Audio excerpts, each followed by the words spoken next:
ब्रह्मचर्य तो एक अंक है, ब्रह्मचर्य तो एक अंक है, बाकी सारे के सारे व्रत मानकर चलो वो शून्य है। यदि ब्रह्मचर्य तो सारे व्रत 10 गुणे 100 गुणे 1000 गुणे वृद्धि को प्राप्त होते चले जाते हैं। इसलिए ब्रह्मचर्य की रक्षा करना परम आवश्यक होती है।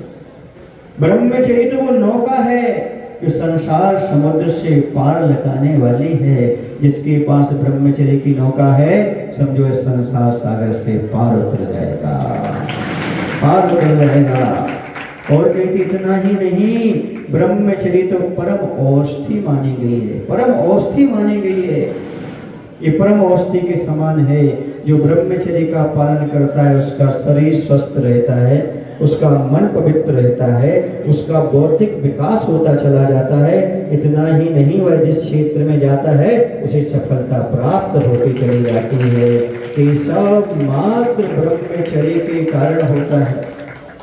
पहले गुरुकुलों में 25 वर्ष तक ब्रह्मचर्य का पालन करते थे। स्त्री युवती मुख तक नहीं देखते थे उनका, वहाँ गुरु के कुल में रहते थे। मात्र पुरुष रह करके, बच्चे रह करके वहाँ पर गुरु के कुल में आराधना करते थे। कभी स्त्री को देखते नहीं थे, उनका चिंतन भी नहीं करते थे। वहाँ रह करके वो अपने आप का पूरा जीवन का निर्माण करते थे। 25 वर्ष तक ब्रह्मचर्य की अच्छी साधना करते थे। उसके बाद गृहस्थ जीवन में जाते थे तो 96,000 तक को भोगने की क्षमता पैदा हो जाती थी। समझ आ रहा है आपको? ताली बजाओ अच्छे से। ये क्षमता कहाँ से आई, ये शक्ति कहाँ से आई? उसे 25 वर्ष तक ब्रह्मचर्य का पालन करने की साधना है। फिर गृहस्थ जीवन में जाते थे तो सफल हो जाते थे। वो पूरा गृहस्थ जीवन अच्छे से व्यतीत करते थे। राजा महाराजा बन करके बलिष्ठ उनका शरीर रहता था। सब कुछ करते करते अंत में सब कुछ छोड़ करके मुनि बन करके अपना कल्याण कर लेते थे।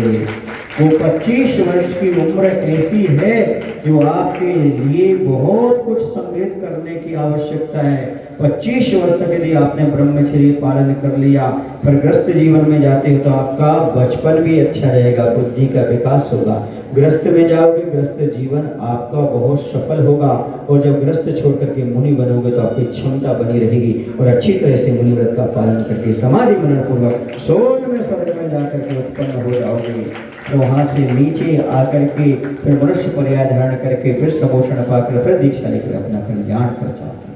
इतनी क्षमता इस ब्रह्मचर्य की साधना में है। आज भी हम और आप अच्छी तरह से इसको कर सकते हैं।